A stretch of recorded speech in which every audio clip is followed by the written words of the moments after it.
আমরা ইতিমধ্যে অন্নপূর্ণা যোজনা যে অন্নপূর্ণা নাম নথিভুক্তকরণ শুরু করেছি, তার প্রথম পর্যায়ে আমরা ৩,০০০ টাকা করে টাকা ট্রান্সফার করব আগামী বুধবার দিন। আপনারা কেউ বিচলিত হবেন না।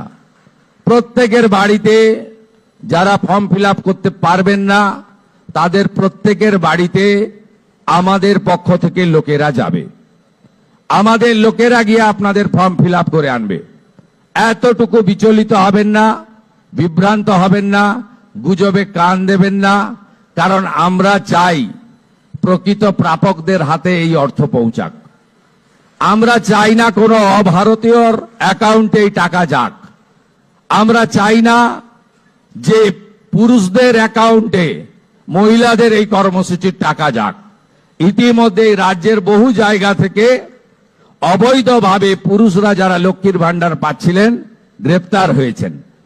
আপনাদের সরকারের অর্থ, এই সরকার স্বচ্ছতার সঙ্গে কাজ করবে, এই সরকার ফাইন্যান্সিয়াল ডিসিপ্লিন মেনে কাজ করবে। পশ্চিমবাংলায় যারা প্রকৃত প্রাপক তাদের প্রত্যেককে চিহ্নিত করে খুঁজে বের করে তাদের কাছে মাননীয় প্রধানমন্ত্রীর দেওয়া, আমাদের দেওয়া সংকল্পপত্রের প্রত্যেকটা বাক্য শব্দ পূরণ করার দায়িত্ব আপনাদের সরকারের। আপনাদের